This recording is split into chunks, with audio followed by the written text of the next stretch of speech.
fazer, nem nada a dizer.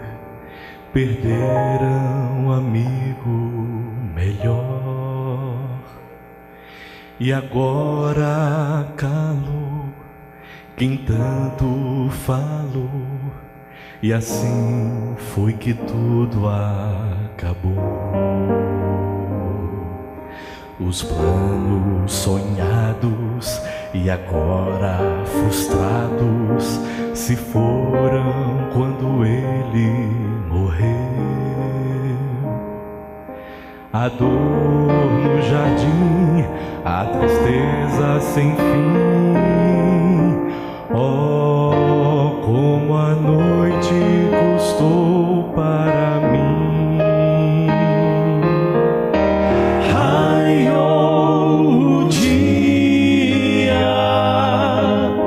e a noite chegou ao fim. A tumba então se abriu e a fé ressurgiu.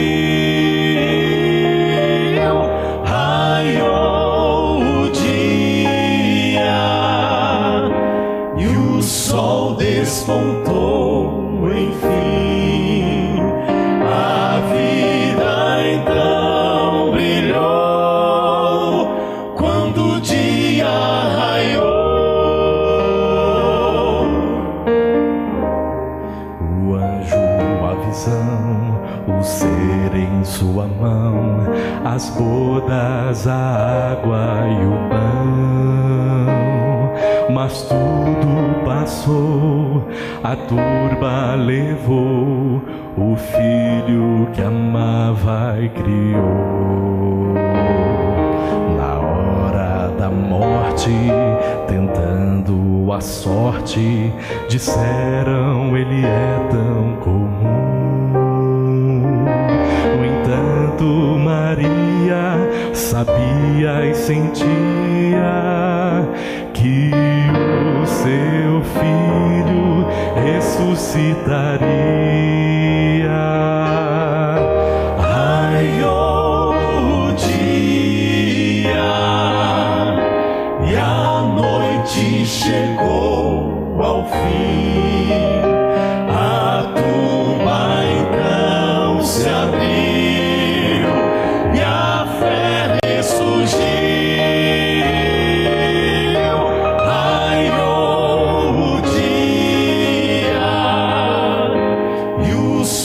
Despontou, enfim, a vida então brilhou quando o dia raiou.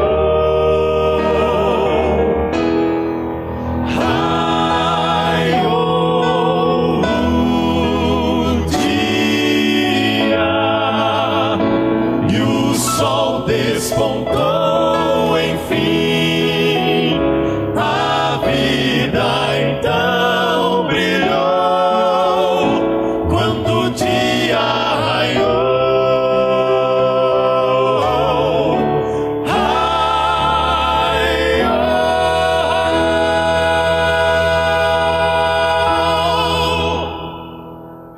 Feche os seus olhos, vamos orar ao Senhor. Deus amado, muito obrigado, Senhor, porque mais uma vez o Senhor nos trouxe aqui.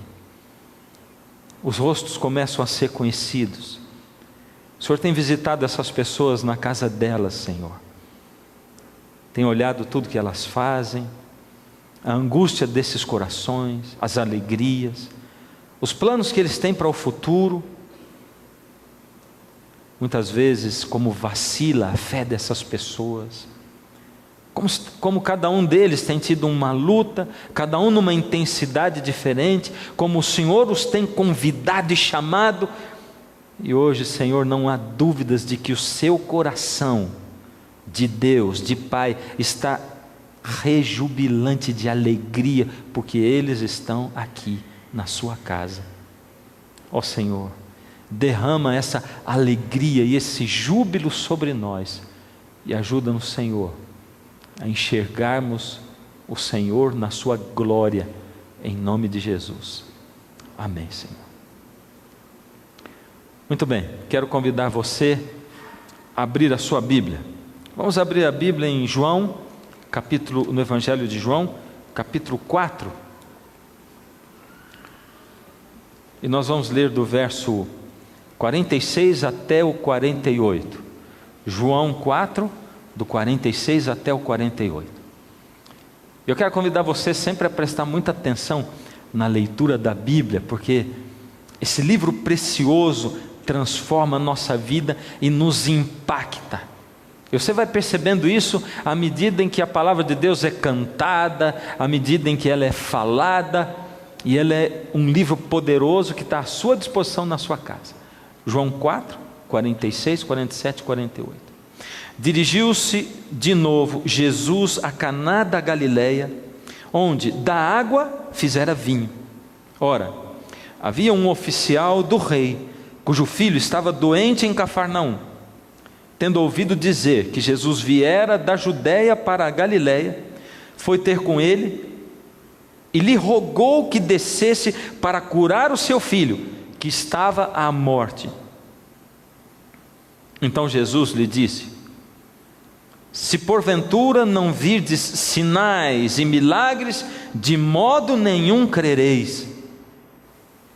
Essa é a história de um homem que tinha de tudo, um homem rico, com uma boa profissão, um homem importante, projeção na sociedade, um homem de fama, com roupas bonitas, carros bonitos, segundo o que se usava na época, uma casa maravilhosa, muitos empregados, um homem que mandava gente, um alto oficial do rei. Ele tinha de tudo até o momento em que o filho dele ficou doente. Não era uma doença simples, era uma doença seríssima. Por isso, quando a gente tem de tudo e alguém na família fica doente, um filho, alguém que a gente ama tanto, as coisas todas perdem o sabor. Quando alguém que a gente ama está sofrendo, está à beira da morte, tudo mais na vida perde o sabor, e a gente não consegue pensar em outra coisa, e a gente rapidamente daria tudo. Por isso, no passado a gente ouvia falar muito de pessoas, e a gente dizia, as pessoas diziam: olha, fulano era tão rico, perdeu tudo por causa de uma doença. Porque as pessoas gastavam todo o dinheiro, e ainda hoje se gasta, muita gente gasta tudo que tem e o que não tem por causa de problemas de saúde. Quando alguém que a gente ama fica doente, a gente faz de tudo, e aquele homem fez de tudo. Ele investiu muito dinheiro procurando médicos da época, procurando os tratamentos mais modernos da época, os médicos mais famosos. Mas para cada médico que ele chegava, cada tratamento que ele buscava, o médico olhava, examinava, via exames, chacoalhava a cabeça e dizia: para o seu filho ser curado, só se acontecer um... Olha, eu achei que está um pouquinho melhor hoje a resposta de vocês, mas ainda está insuficiente. Só se acontecer um... Puxa, agora eu gostei. Agora quem está em casa ouviu vocês respondendo.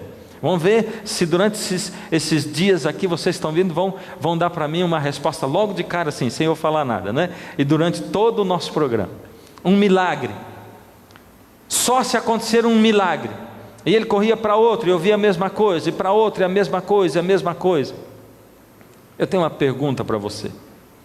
Você acredita em milagres? Sim ou não?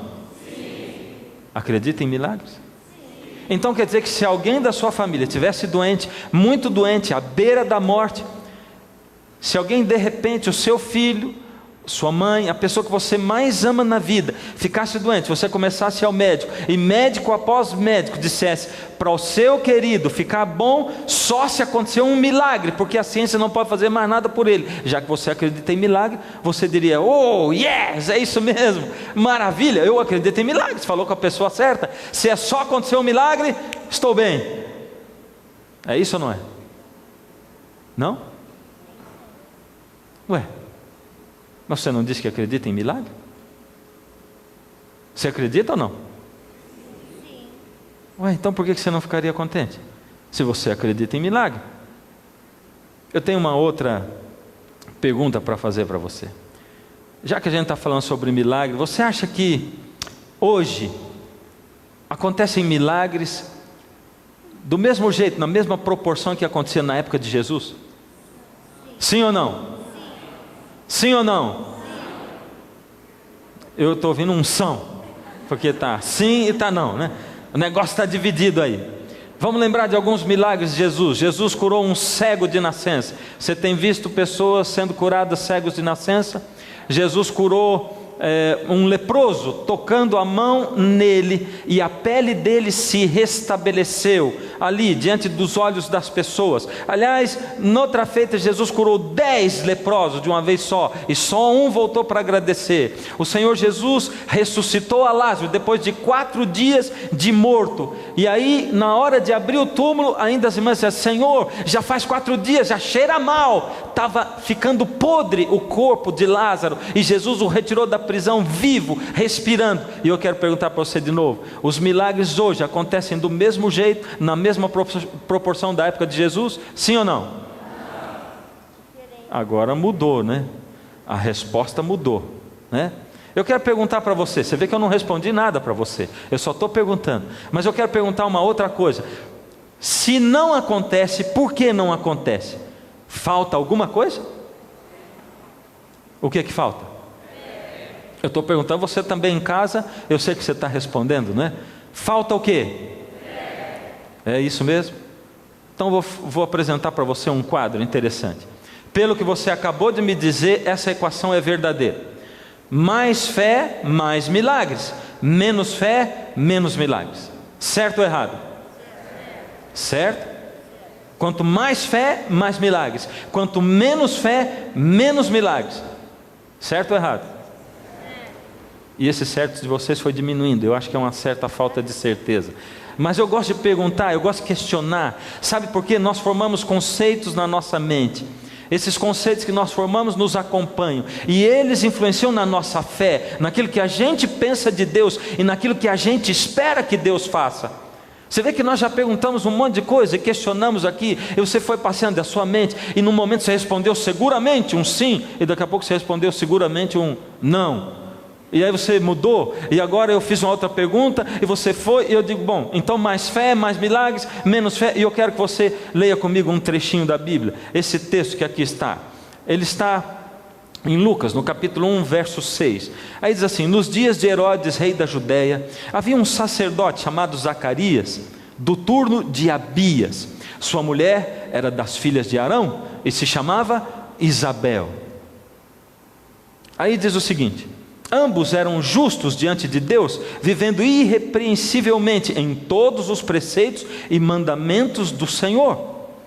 Mas tinha um problema com eles: não tinham filhos, porque Isabel era estéril. Você prestou atenção no que fala a respeito desse casal?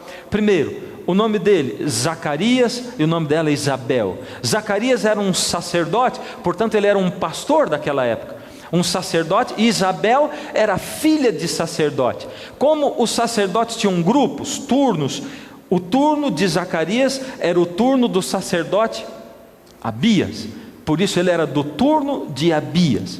Ele fazia parte daquele grupo de sacerdotes. Era um sacerdote casado com uma filha de sacerdote, um pastor casado com uma filha de pastor. E tem mais, a Bíblia diz, e nós acabamos de ler, descreve exatamente quem era Zacarias e quem era Isabel. Aí diz que os dois eram assim, justos diante de Deus, e eles viviam irrepreensíveis em todos os preceitos e em todos os mandamentos de Deus. Eles eram gente de fé, sim ou não? Gente de fé, sim ou não? Sim, eles eram gente de fé, eram gente que era justa diante de Deus. Alguém para ser justo diante de Deus e viver irrepreensivelmente diante dos preceitos e mandamentos de Deus, é alguém que comparece diante de Deus todos os dias e que pede perdão para Deus, descreve os seus pecados, confessa os seus pecados todos os dias diante de Deus. Eu tinha sempre um problema comigo. O meu problema era pregação, pregar. Porque quando eu vinha para pregar, eu já entrava para pregar me sentindo derrotado. E eu me sentia derrotado por causa dos meus pecados, porque eu sou um pecador. Todo dia, quando eu termino o dia, eu olho para Deus e digo: Senhor, eu fracassei nisso, fracassei naquilo outro, eu devia estar melhorando nisso, melhorando naquilo, e eu tinha um problema para pregar, porque quando eu subia no púlpito eu pensava: quem sou eu para falar para essas pessoas que aqui estão?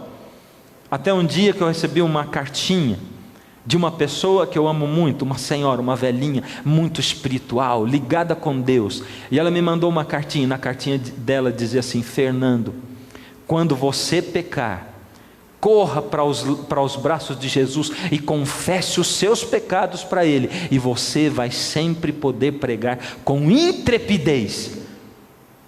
E daquele dia em diante eu descobri como eu tenho poder para pregar com intrepidez a palavra de Deus, e como eu posso ser justo diante de Deus, estar irrepreensível diante dos preceitos e mandamentos do Senhor, quando eu confesso os meus pecados para Jesus, e eu lanço sobre Ele a minha ansiedade, os meus problemas. Aí Ele zera, Ele apaga. Aliás, Ele não apaga os meus pecados, Ele simplesmente pega a folhinha onde eles estavam escritos, e Ele arranca e joga no fundo do mar, e Ele diz que os meus pecados vão para o fundo do mar, e Ele diz que esquece. Eu tenho um amigo que usa uma figura assim, eu gosto demais, diz assim: quando eu confesso os pecados para Deus, digo: Senhor, eu caí de novo, e o meu pecado foi esse, o Senhor me perdoa? E Deus diz: perdoa, filho. Mas do que é mesmo? Ele diz: Senhor, eu vou pedir de novo perdão, é isso que eu fiz, o Senhor entendeu, Senhor, o Senhor me perdoa? Perdoa, filho, mas do que é mesmo? Eu não me lembro. E você pode repetir 1 milhão de vezes, porque Ele diz que Ele se esquece dos seus pecados. Isso resolve o meu problema, porque eu posso pecar o quanto eu quiser, no final do dia é só confessar para Deus e está tudo zerado. É ou não é? Não. Aí eu tenho um outro amigo que ele diz assim: existe uma diferença entre pecador e pecadeiro. Pecadeiro é aquele que peca deliberadamente, sabendo, querendo e pensando: Deus perdoa mesmo. Para isso não tem perdão.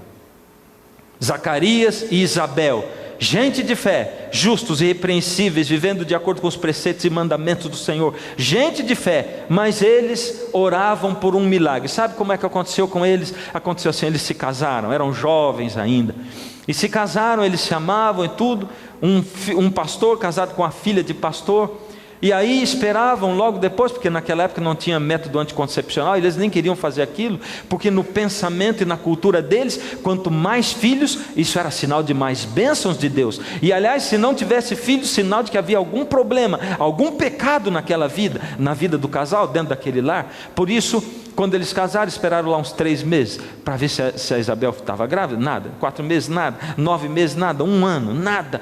E eles começaram a ficar preocupados. O que será que acontece com a Isabel? E aí o Zacarias orando e pedindo a Deus. Ele era um homem de fé, pedia para Deus que Deus agisse na vida deles. 2 anos, 3 anos, 4 anos, 5 anos, 10 anos, eles já sabiam que Isabel era estéril, ela não podia ter filhos. Por isso eles ali começaram a pedir então por um milagre. E todos os dias o justo Zacarias e a justa Isabel se ajoelhavam diante de Deus. Eles viviam irrepreensivelmente diante dos preceitos e mandamentos de Deus, eram gente de fé e pediam por um milagre, mas o milagre não acontecia, e não acontecia, e eles ficaram velhos e não aconteceu o milagre. Quanto mais fé, mais milagre; quanto menos fé, menos milagre. É assim? Sim ou não? Não? É bom questionar as coisas, né? E sabe, não sou eu que tenho que responder, quem tem que responder as perguntas é a palavra de Deus. Mas a gente tem que resolver de uma vez por todas essas coisas da cabeça da gente. Desde o primeiro dia que a gente está conversando aqui sobre aspectos diferentes da ação de Deus na nossa vida, e a gente vai ver que não é assim, uma equação simples assim: se eu tiver muita fé, aí vai ter milagre. Porque não é isso que você anda engolindo através do seu aparelho de televisão. Não é isso que você engole quando você liga a sua televisão e você vê gente fazendo milagre, milagre, milagre, milagre. Por isso, quando eu pergunto, você diz assim: sim, tem milagre igual na época de Jesus. Sim, porque eu vejo na televisão, eu vou em alguma igreja, eu vejo esse tipo de milagre. Outros dizem: não, eu vi milagre lá na minha vida, lá na minha família, no hospital. Não é verdade? E a gente diz assim, mas não acontece tanto milagre, nem mais, porque falta fé. Se tivesse mais fé, era mais milagre. E isso faz com que você descreia de Deus. Quando em algum momento da sua vida você com fé clama a Deus e pede a Deus, e Deus não faz. O justo Zacarias e a justa Isabel pediam um milagre e o milagre não acontecia. E sabe, essas coisas tornam a vida espiritual da gente uma vida complicada. Olha só o que aconteceu com Zacarias e Isabel, por exemplo. Quando eles iam para a sinagoga, havia naquela época, diferente de hoje, sacerdotes corruptos. Diferente de hoje, não é? Hoje não tem pastor corrupto, tem? Tem. Tem muito pastor corrupto. Sabe, há uns anos atrás, eu sou pastor há 25 anos, estudei 4 no seminário de teologia. E alguns anos atrás, quando chegava em algum lugar, um hotel, ou para preencher alguma ficha, assim, profissão, e você colocava pastor, existia um respeito. Hoje, quando você coloca pastor, eles olham assim, aproveitador. Porque nós, pastores, estamos nos expondo na televisão. A classe de pastores, fazendo mercado com a palavra de Deus, mercadejando a palavra de Deus, vendendo bênção, vendendo milagre, enganando pessoas, arrancando o couro e a lã das ovelhas. Não existe interesse na ovelha e na salvação dela, mas na lã e no couro. E na época de Zacarias, ele era um sacerdote, um pastor. Existia um monte de sacerdotes corruptos também, já naquela época. E quando ele entrava na sinagoga, acontecia algumas vezes que na frente dele entrava um daqueles sacerdotes corruptos, e ele entrava, e atrás dele uma fila de 4 molequinhos, tudo hominho, porque para o judeu, se fosse filho homem, era maior sinal de bênção ainda. E entrava aquela, uma escadinha assim, até o pequenininho que entrava para dentro da sinagoga assim, e atrás do Zacarias entrava um vazio, porque ele não tinha filho. E quando entrava assim, o sacerdote na frente dele, e ele entrava, o povo olhava para o sacerdote e dizia assim, uau, que homem abençoado aquele, 4 filhos, filhos varões, filhos homens. Que acontece na vida do Zacarias? Algum pecado tem escondido ali, porque ele não tem nenhum filho. Tem algum problema com ele e com a Isabel. A coitada da Isabel, ela ia lá para o rio, e ela ia para o rio para lavar a roupa, junto com as outras mulheres. E sabe, quando lavava a roupa, ela ouvia as mulheres dizendo, Joãozinho, não vai no fundo, moleque, eu vou falar tudo para o teu pai. Pedrinho, olha, você está passando aí perto da grama, a roupa está estendida aí, moleque, eu já lavei tudo isso aí. Ô moleque levado, vem aqui, eu vou botar você de castigo. A Isabel não tinha com quem falar nada, porque ela não tinha criança. De vez em quando as mulheres se reuniam num cantinho, faziam uma rodinha assim, e elas conversavam. Que será que tem de pecado na vida da Isabel e do Zacarias? Porque eles não têm filhos. A língua é tremenda, não é? A comparação. O tanto que a gente olha na vida das pessoas e aponta o dedo para elas, não é?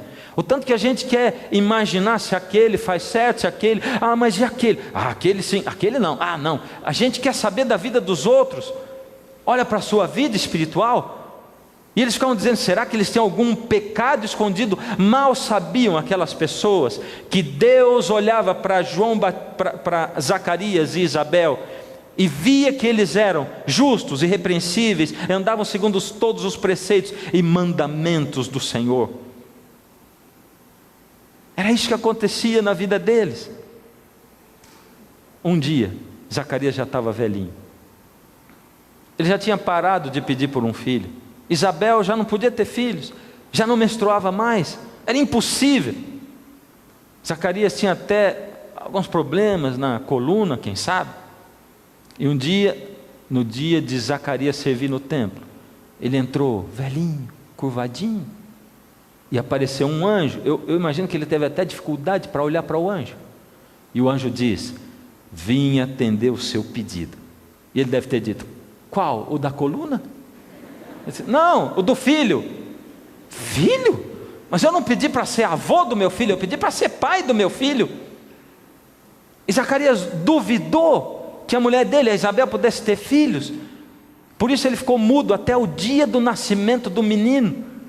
Coisa tremenda. E eu acho que quando a Isabel passava na rua, aquela senhora já idosa, com a barriga grávida, os menininhos iam perguntar: mãe, o que tem aquela velhinha que está com aquela doença, aquele barrigão todo? Ela está grávida, meu filho, grávida.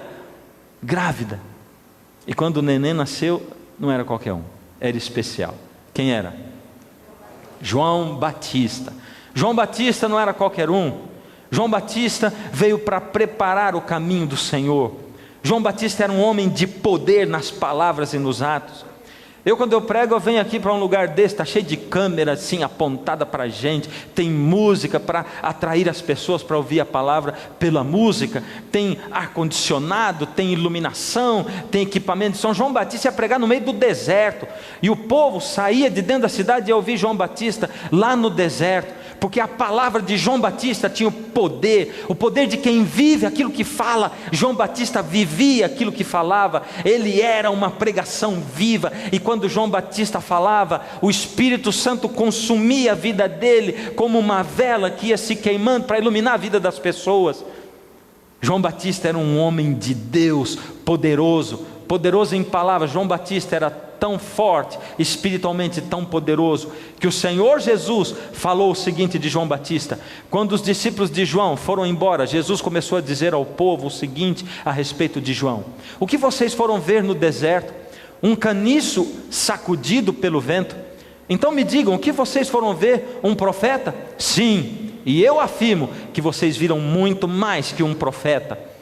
Eu digo a vocês que de todos os homens que já nasceram, João é o maior, porém quem é o menor no reino de Deus é maior do que ele. Segundo Jesus, qual foi o maior de todos os profetas que já nasceram?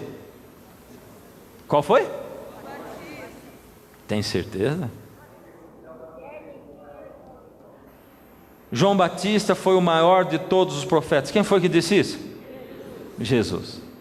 Simplesmente isso. Não esqueça disso, nunca mais na sua vida. E eu vou dizer para você, sabe por que é importante saber isso? Não, você não sabe por quê, mas eu vou te contar. Daqui a pouco você vai saber por que é importante a gente saber que João Batista foi maior do que Elias, do que Moisés, do que todos eles juntos, do que Abraão, o pai da fé. Ele foi o maior de todos os profetas. Você vai saber o porquê. Agora, hoje acontecem milagres, sim ou não? Sim ou não? Sim? Mas não são como os da época de Jesus? Não? Ou são? Pensa nisso. Existem milagres hoje. Eu já presenciei muitos milagres na minha vida. Eu já presenciei muitos deles.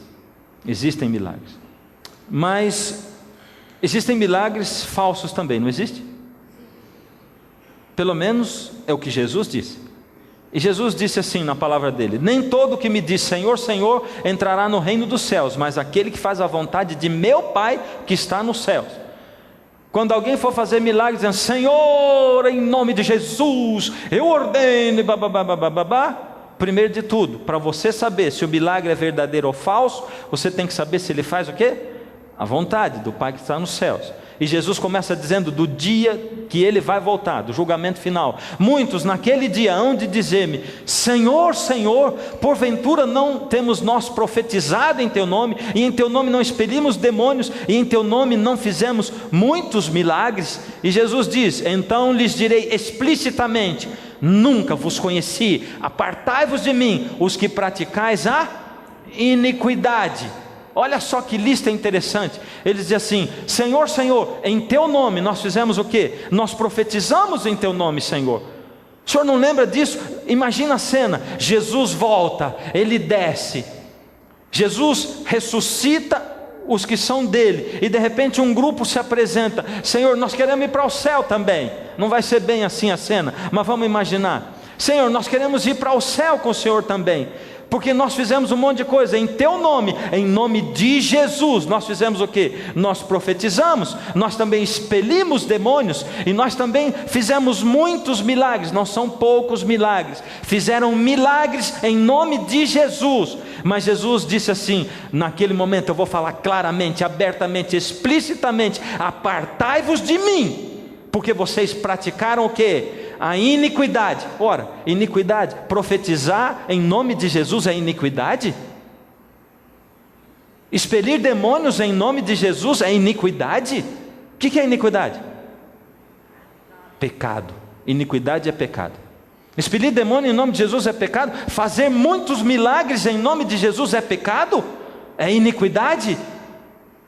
Jesus disse: eles vão me dizer isso e eu vou dizer para eles: apartem-se de mim, eu não conheci vocês nunca. Vocês fizeram a iniquidade. Mas as pessoas foram curadas, foram milagres. Os demônios foram expulsos, foram milagres. Profetizaram e as coisas aconteceram na vida das pessoas, aquilo que eles disseram: profetizo sobre você. Mas foi iniquidade. Por quê? A própria palavra de Deus responde. Porque eu não posso responder nada, é a Bíblia que tem que responder. E aqui diz em Isaías 8,19: quando disserem a vocês, procurem um médium ou alguém que consulte os espíritos e murmure encantamentos, pois todos recorrem aos seus deuses e aos mortos em favor dos vivos. Quando alguém disser assim: vai, procura os médiuns, procure as curas espirituais. Todo mundo faz isso. Você é o que? Masoquista? Está sofrendo? Tua família está sofrendo? Você já foi na tua igreja? Não está acontecendo milagre? Você é masoquista. Você quer sofrer? Todo mundo procura. Por que você não procura também? E o texto continua dizendo: respondam para essas pessoas à lei e aos mandamentos.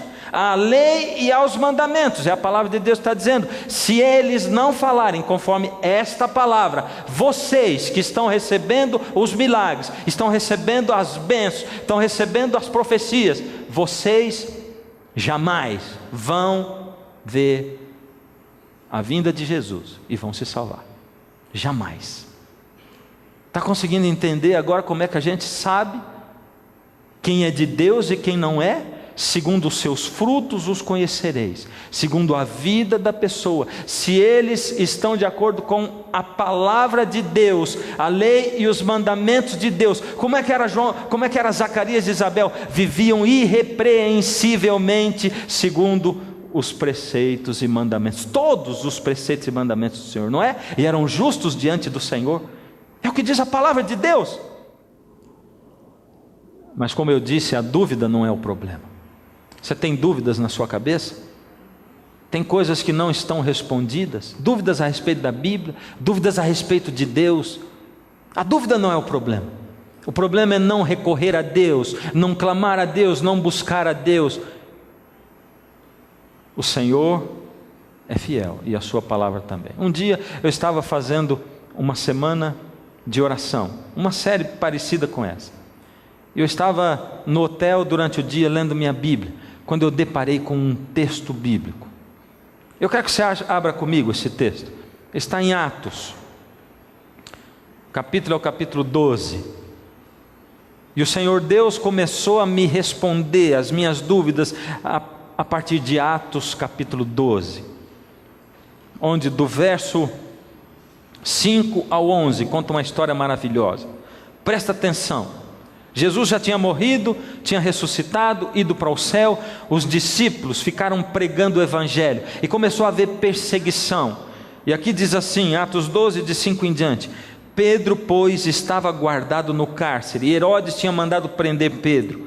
Mas havia oração incessante a Deus por parte da igreja a favor dele. Deus já começa a mostrar um cenário. Pedro estava preso, Herodes tinha mandado prender para matar Pedro.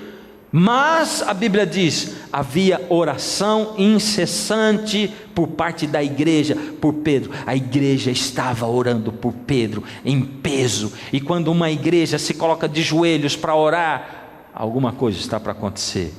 Quando Herodes estava para apresentá-lo, naquela mesma noite, Pedro dormia entre 2 soldados, acorrentados com as suas cadeias, e sentinelas à porta guardavam o cárcere. Ele estava entre 2 soldados, acorrentado dentro da cela, e na porta tinha 2 soldados ainda. Eis, porém, que sobreveio um anjo do Senhor, e uma luz iluminou a prisão. E tocando ele ao lado de Pedro, o despertou, dizendo: levanta-te depressa.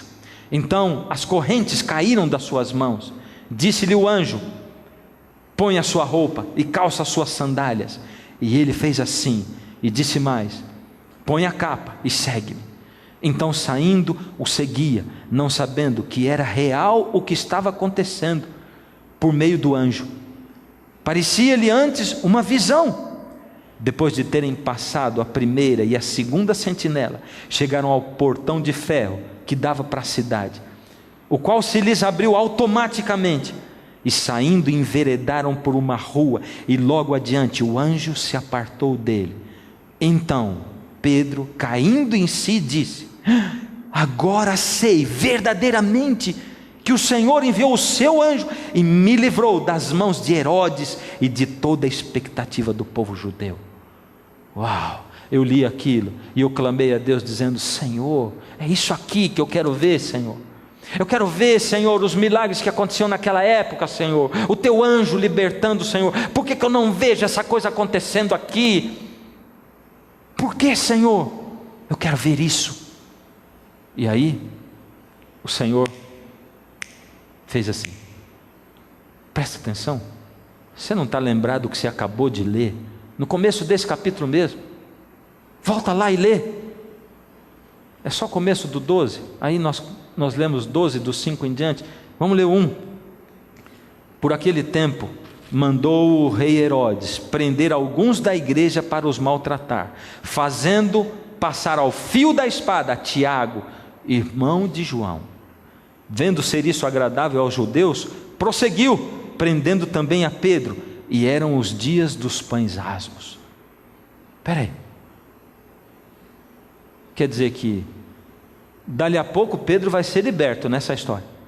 Mas antes de Pedro ser preso, o que Herodes tinha feito com Tiago, irmão de João? Matado, decapitado também. Já sei. É porque Tiago, irmão de João, não tinha fé nenhuma, por isso ele morreu. E Pedro, que era um homem de fé, se salvou. Foi ou não foi? Não? Ué, mais fé, mais milagre, menos fé, menos milagre, não é assim? Se fosse assim, aquele povo de Israel que andou no deserto seria o povo de maior fé no mundo, porque ninguém viu milagre como aquele povo. Viram o mar se abrir, viram viram água jorrando da rocha, eles viram as pragas do Egito, eles viram o pão que caía do céu, eles foram alimentados por Deus, uma coluna de fogo durante a noite e uma nuvem durante o dia. Milagres não fomentam fé, não é assim, mais fé, mais milagre, e nem o contrário não acontece. Tiago era um homem de fé, sim, ele cria em Deus, ele amava a Deus, ele foi morto seguindo a Deus, porque ele era um discípulo do Senhor Jesus, e ele morreu em nome de Jesus. E isso me mostra que mesmo com os homens de fé, Deus olha para o cenário dele. Ele sabe que nesse mundo todo mundo que nasce morre, e ele prefere dar para você e para mim a vida eterna. Lembra do que eu disse no último programa? Se Deus tiver que escolher em algum momento entre livrar você de um acidente e você viver nesse mundo e perder a vida eterna, ou deixar você morrer no acidente e você ganhar a vida eterna na volta dele, ele vai escolher te dar a vida eterna e deixar você morrer ou se acidentar aqui. Deus olha a vida eterna, é Deus quem escolhe. Quando a minha vida está na mão de Deus, Deus olha para você, para mim, para todos nós, e todos nós prestamos o mesmo concurso, e Deus olha e diz assim: filho, agora você. Senhor, será que eu também? Eu estou prestando esse concurso faz 7 anos. Não, filho, você ainda. Mas como eu não? Ele prestou o concurso esse ano, já está passando. Senhor, eu estou aqui, eu não aguento mais. Não, filho, você ainda não. Eu vejo o fim desde o princípio. Confia em mim. Eu conheço tudo, filho. O melhor para você. Mas Deus, o melhor para mim, eu estou passando fome na minha casa. Espera aí, filho. Você espera. Você espera. E daqui a pouco, aí chega a sua vez. Ou chega a sua vez de ir para outro lado, porque Deus às vezes está mostrando para a gente que o caminho é outro, e a gente está querendo bater a cabeça, fazer galo para fazer o mesmo caminho sempre. Não é? Ah, pastor, só essa a resposta? Não, não é só essa a resposta. Na verdade, o Senhor Jesus é tão maravilhoso, e a sua palavra, ela é tão fiel. A palavra do Senhor Deus é fiel.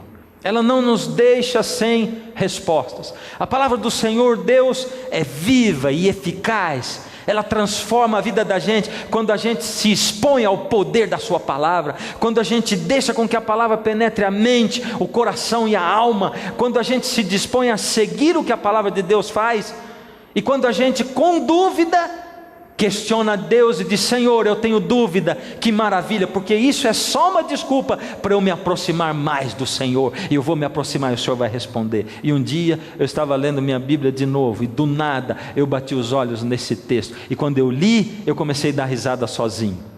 Esse texto diz assim: Jesus, voltou de novo para o lado leste do rio Jordão. João 10, 40 e 41.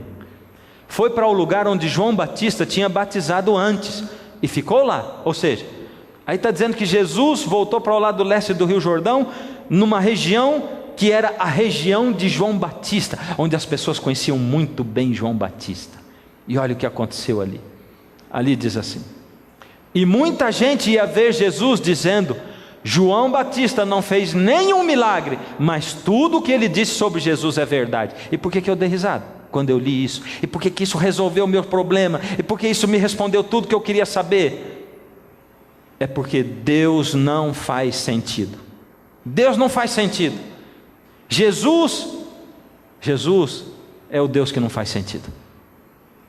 Jesus não faz sentido. Como assim? Jesus é o Deus do contrário. Você quer o melhor caminho para o céu? É o caminho estreito. Você quer ser o maior no reino dos céus? Seja o menor.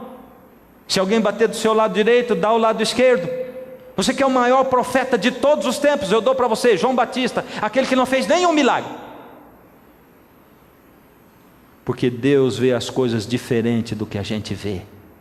E se você e eu não entendemos o que Jesus diz, o que Ele fala, é porque falta para a gente contato com Deus e enxergar o mundo espiritual. Jesus chamou de maior profeta de todos os tempos, maior do que Elias, do que Moisés, do que Enoque, do que todos eles juntos, João Batista, aquele que não fez nenhum milagre. Mas eu meço o poder de Deus e de uma igreja ou de alguém através do milagre, e até o meu próprio.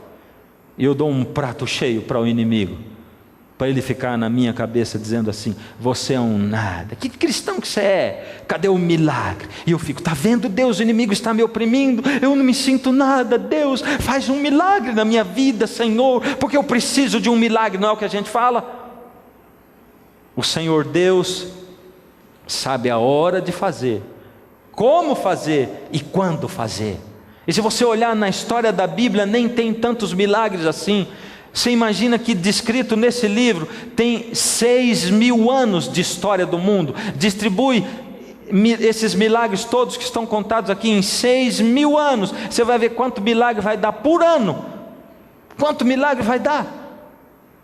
Na verdade, nós esperamos milagre o tempo todo porque nós somos egoístas. Nós queremos que Deus seja o gênio da lâmpada. A gente espera um Deus do nosso gosto. A gente está acostumado com a lojinha de conveniência, e a gente entra na igreja e acha que é a lojinha de conveniência. A gente só pega dela o que é conveniente para nós, não é verdade? Só aquilo que eu gosto, só o que eu quero, o que é bom para mim. E eu formo Deus à minha imagem. Eu esqueço que Deus é que me formou a sua imagem e segundo a sua semelhança. Mas o Senhor Deus quer moldar você, moldar o seu caráter. O Senhor Deus agiu em algumas épocas do mundo. Aliás, o primeiro milagre que Deus fez na história desse mundo foi quando o mundo já existia mais ou menos 1.200 anos, levando Enoque para cima, para o céu.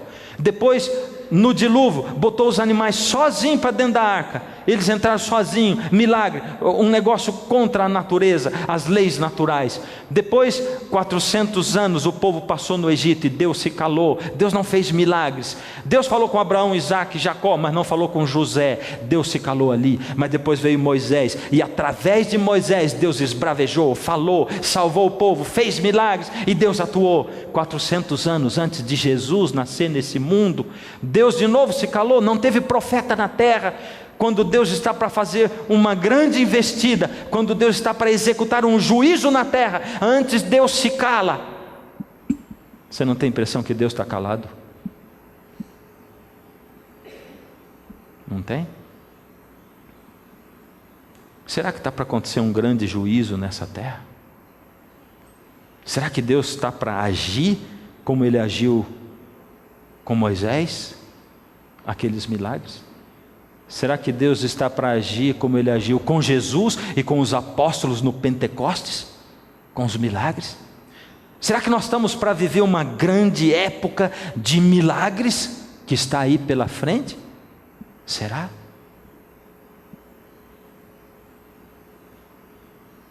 Se você fosse falsificar uma nota, você ia fazer uma nota falsa de R$150 para distribuir por aí? Gastar à vontade? Hã? Com certeza não. Porque ela não existe, né? Ninguém falsifica o que não existe. Em primeiro lugar, onde você fosse dar nota, isso é brincadeira, já ia rir da sua cara. Não existe essa nota aqui. As pessoas falsificam o que existe. E sabe por que o mundo está tão cheio de falso milagre? É porque Deus está para agir nesse mundo. Quer saber como? Você vai ter que voltar aqui. Você vai ter que ligar sua TV no próximo programa. Milagreiro é só Deus. E Ele é o seu Deus, é o meu Deus. Ele está à sua disposição, tanto quanto à minha disposição, o tempo todo. Se você quer saber como conhecer esse Deus, como amá-lo, como fazer a fé crescer, como tirar dúvidas, se você quer saber como se aproximar desse Deus de tal maneira que vocês cheguem tão perto, que não tenha mais como separar, esse é o lugar, esse é o programa. Hoje, o quarteto vai cantar a última música. Enquanto eles cantam, o Espírito de Deus vai passar aí de novo. Eu quero de novo olhar para você que não entregou o coração a Jesus. Se você já veio aqui alguma noite, você não precisa voltar aqui na frente agora. Se você já entregou o coração a Jesus publicamente, não precisa vir. Mas você que um dia entregou o coração a Jesus, mas se afastou dele, cortou o relacionamento com ele, anda longe dele, não consegue ter visão das coisas de Deus, nem de quem é Deus e do que Ele faz e como faz. Se você nunca entregou o coração a Jesus publicamente, por isso falta essa conexão com Ele, Jesus vai passar por aí para chamar você. Ele quer fazer um milagre na sua vida. Sabe por que João Batista foi o maior de todos os profetas? Porque João Batista fazia o maior de todos os milagres. Por isso o nome dele era Batista, porque ele batizava nas águas. E o milagre que ele fazia era arrancar corações de pedra e colocar no lugar corações de carne, de fé. Esse é o maior de todos os milagres. Porque quando você vive uma vida miserável como você vive, quando você não consegue controlar seus sentimentos, quando você não consegue controlar os seus vícios, quando você está indo por um caminho cada vez pior e não consegue se levantar, quando você não tem fé, quando através da sua vida você cospe na cara de Deus, você sabe que só um milagre, o maior de todos, pode mudar a sua vida. Por isso, se você quer ver o maior de todos os milagres acontecer essa noite, você vai sair daí e vai vir para cá. Mas não é para todo mundo o convite, mas é para você que está aí em casa também. E se o Espírito falar com você, não resista, vem, levanta aí no sofá, vai indo para frente da tela da TV, porque Deus alcança você onde você está, assim como você aqui. Mas quando eles acabarem de cantar, eu vou orar. Não vou ficar esperando, não vou ficar chamando, não vou ficar convidando. Eu vou orar. Por isso você tem 3, 4 minutos para sair daí e vir aqui, para que o maior de todos os milagres aconteça na sua vida. Eu vou ficar ali orando. Lembra Pedro? A igreja ficou intercedendo por Pedro. A igreja. Eu vou ficar aqui, intercedendo por você. E você que tiver alguém lutando aí do seu lado, dá a mão e vem junto com ele. Agora a música toca, o Espírito de Deus toca o seu coração. Enquanto ele toca aí, não diga não para ele. Nem espera um pouco, nem depois, nem não estou preparado. Se hoje ouvides a minha voz, não endureçais o vosso coração.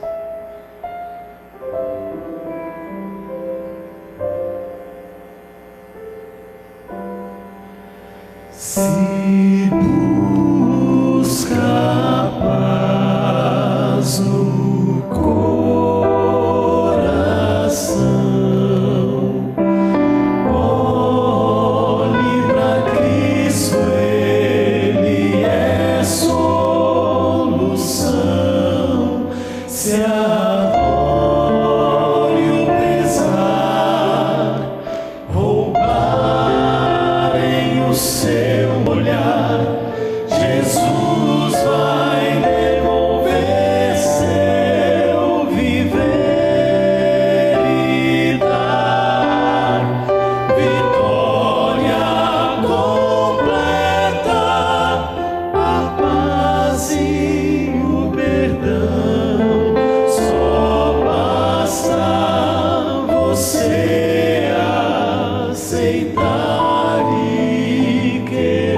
seus olhos no Salvador,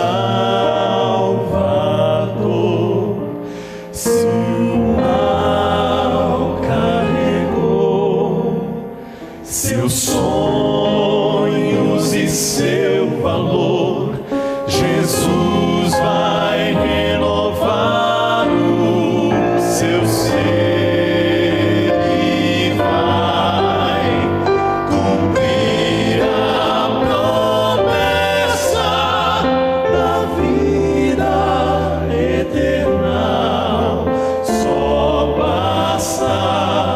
Você aceitar e querer, Jesus vai vencer por você, vencer por você.